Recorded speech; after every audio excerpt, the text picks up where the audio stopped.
ধর্ষণ মামলায় আসামি ও দুর্নীতিবাজ এসেনশিয়াল ড্রাগ কোম্পানি লিমিটেডের ব্যবস্থাপনা পরিচালকের অপসারণের দাবিতে মানববন্ধন। আমাদের এই বিষয়টিকে আমলে নেন। আমরা যারা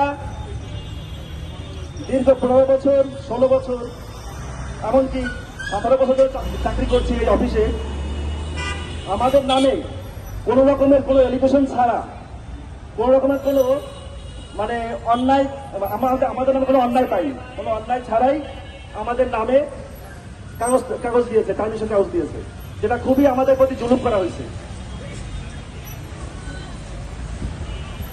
এখানে সে 500+ লোকে চাকরিচ্যুত করেছেন, কারণ নামেই উনি কোনো সুনির্দিষ্ট কোনো অভিযোগ তুলতে পারেননি।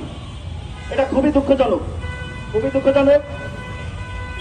আমরা মেধা দুর্নীতি ও ধর্ষণের নথিপত্র রোধ,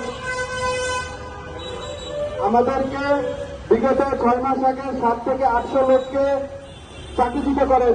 আব্দুল সামাদ মেধা জয়েন করার পর থেকে বিনা নোটিশে, বিনা ইনফরমেশনে উনি চাকরিচ্যুত করেন। মানুষ, আমরা খেটে খাওয়া মানুষ, এতদিন খেটে কাজ করে পরিবার নিয়ে দুমুঠো ডাল ভাত খেয়ে জীবনযাপন করেছি।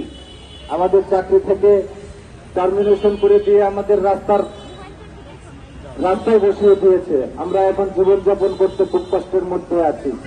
তাই আমি মাননীয় স্বাস্থ্য উপদেষ্টা, মাননীয় স্বাস্থ্য সচিব যারা আছেন, আপনাদের দৃষ্টি আকর্ষণ করছি, আপনারা অতি দ্রুত এই দুর্নীতিবাজ সামাদ মেধা এবং তার ভাগ্নে নাজমুল হুদা, তার ভাগ্নে শওকত সহ ঊর্ধ্বতন কর্তৃপক্ষ আরো যারা এই সিন্ডিকেটের সাথে জড়িত, তাদেরকে অপসারণ করে এই প্রতিষ্ঠানে একজন ভালো এমডি নিয়োগ দিবেন, যে এই প্রতিষ্ঠান একটা স্বনামধন্য প্রতিষ্ঠান, এই প্রতিষ্ঠানকে যাতে সুন্দরভাবে পরিচালনা করতে পারেন।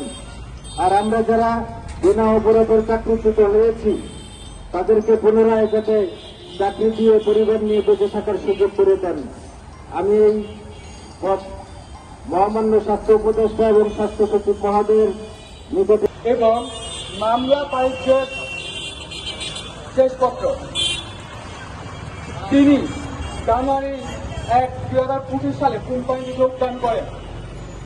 তিনি আমেরিকান নাগরিক, কিন্তু যোগদানের পূর্বে পুলিশ ভেরিফিকেশনের সময় আমেরিকান নাগরিক এ কথাটি উল্লেখ করেননি এবং তিনি সব খাটিয়ে তার পুলিশ ভেরিফিকেশন কাজটি 1 দিন সম্পূর্ণ করেন, যা অসম্ভব ব্যাপার ছিল। যোগদানের পরে 5